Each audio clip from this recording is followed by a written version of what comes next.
మనసులో చాలా ఉంటే కాని అన్నీ చెప్పలేం కదా. కానీ కొన్నిసార్లు మనం అనుకోకుండా చేసే పనులే మన కథని రాసేస్తాయి. అలాంటి ఓ ఇంట్రెస్టింగ్ కథే ఈ ఫేజెస్ ఆఫ్ ఎర్త్. అసలీ కథ మొత్తం దేని గురించో తెలుసా?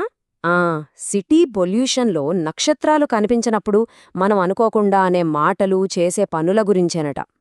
అంటే కొన్నిసార్లు ఆ వెలుగు కోసం మనమే వెతకాలి.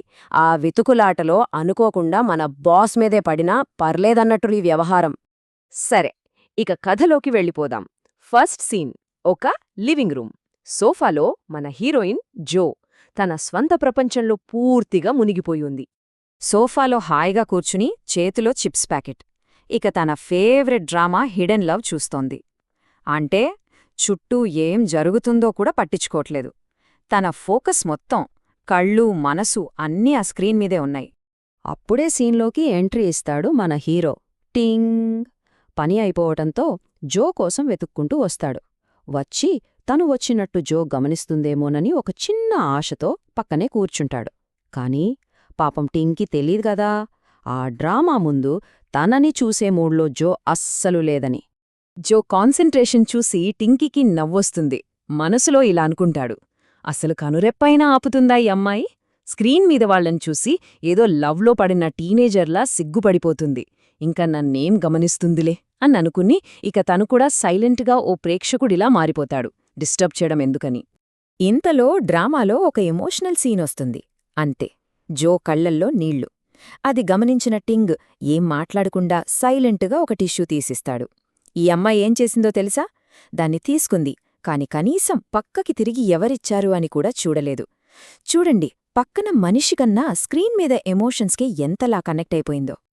సరే, టీవీలో డ్రామా అయితే అయిపోయింది. కానీ అసలు డ్రామా ఇక్కడే మొదలవ్వబోతోంది.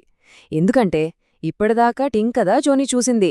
ఇప్పుడు సీన్ రివర్స్. ఇప్పుడు జో వంతు. చూపుల డైరెక్షన్ మారబోతోందన్నమాట.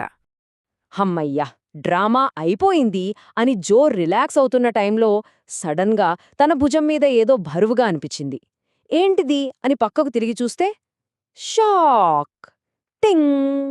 తన భుజం మీద వాలిపోయి హాయిగా నిద్రపోతున్నాడు. టింగ్ను అంత దగ్గరగా చూడటం ఇదే ఫస్ట్ టైం. ఆశ్చర్యంగా చూస్తూ ఉండిపోయింది. ఆమె మనసులో మెదిలిన ఫస్ట్ థాట్ ఏంటంటే, వామ్మో, అందంగా క్యూట్గా ఉండటం గనక క్రైమ్ అయితే ఈ అబ్బాయికి లైఫ్ టైం జైలు శిక్ష పడాల్సిందే అని. ఆ సైలెన్స్లో నిద్రపోతున్న తన ముఖాన్ని అలా చూస్తూ ఉండిపోయింది, ఒక ఆర్ట్ పీస్ని చూసినట్టు. చూడండి, తన కంటి కింద పుట్టుమచ్చ ఒక చిన్న చంద్రుడిలా ఉందట. ముక్కు కొనమీద ఉన్న పుట్టుమచ్చ ఏమో ఒక దైవిక రూపాన్నిస్తుందట. ఇక ఆ కళ్లజోడు వెనుక ఉన్న కళ్ళు, అవి స్ఫటికాల్లా మెరుస్తున్నాయట. ఇలా ప్రతీ చిన్న డీటెయిల్ తన్ని ఆకట్టుకుంది. సరే, ఇప్పుడు సీన్ షిఫ్ట్. ఇద్దరూ టెర్రస్ మీదున్నారు. చల్లటి గాలి వీస్తోంది. ఇక్కడ మాటల కన్నా మనసులే ఎక్కువగా మాట్లాడుకోబోతున్నాయేమో అనిపిస్తోంది. అయితే టింగ్ నిద్ర డిస్టర్బ్ చేయడం ఎందుకని జో అతన్ని మెల్లగా సోఫా మీదకి పడుకోబెట్టి కొంచెం ఫ్రెష్ ఎయిర్ కోసం టెర్రస్ మీదకి వెళ్తుంది. కానీ కాసేపటికే టింగ్కి మెలకువ వచ్చేస్తుంది. పక్కన చూస్తే జో లేదు. ఇంకేముంది, వెతుక్కొంటూ తను కూడా టెర్రస్ మీదకే వస్తాడు. ఆ ప్రశాంతమైన వాతావరణంలో జో తన చిన్ననాటి జ్ఞాపకాల్లోకి వెళ్తుంది. టింక్తో ఇలా చెప్తుంది, చిన్నప్పుడు మా అమ్మమ్మ వాళ్ల ఊళ్ళో రాత్రిపూట ఆకాశం నిండా నక్షత్రాలు మిరిసేవి. అవి చూస్తుంటే మనలో ఉన్న చీకటితో ఫైట్ చేయడానికి అవి ధైర్యాన్ని పంపుతున్నట్టు అనిపించేది. నిజంగా ఆ సీన్ నా లైఫ్లో ఎప్పటికీ మర్చిపోలేను అని. కాని ఇప్పుడు ఈ సిటీ పొల్యూషన్ వల్ల ఆ జ్ఞాపకాలు కూడా మాయమైపోయాయి. ఆ నక్షత్రాలు కూడా కనిపించట్లేదు అని బాధపడుతుంది. చిన్నప్పటి ఆకాశం ఎక్కడా, ఇప్పటి ఈ కాంక్రీట్ ఆకాశం ఎక్కడా? సో ఆ జ్ఞాపకాల నుంచి మెల్లగా వాళ్ళిద్దరి మధ్య సంభాషణ, పర్సనల్ టాపిక్స్ వైపు వెళ్తుంది. అప్పుడే టింగ్ చాలా డైరెక్ట్గా ఒక ప్రశ్న అడుగుతాడు, మీ లైఫ్లో ఎవరైనా స్పెషల్ పర్సన్ ఉన్నారా అని.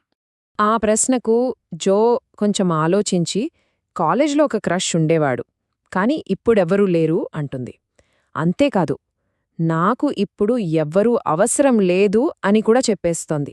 అంటే తన చుట్టూ తనే ఒక గోడ కట్టుకున్నట్టుగా అనిపిస్తోంది కదా తన మాటలు వింటుంటే.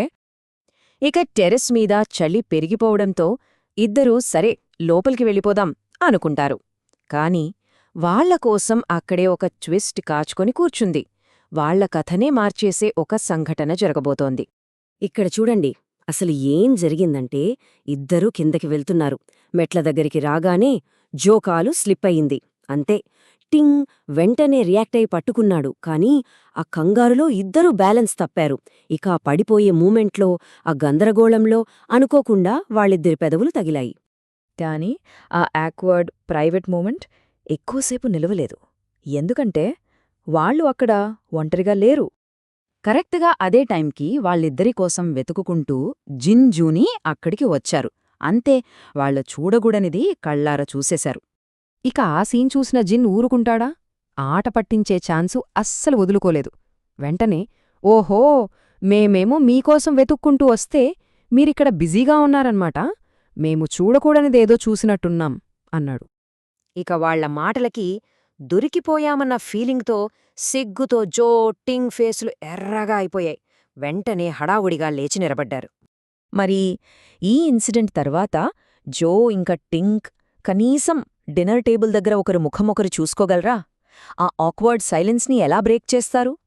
కథ అయితే ఇక్కడితో ఆగిపోయింది, కానీ అసలు కథ ఇప్పుడే మొదలైంది. ఏమంటారు?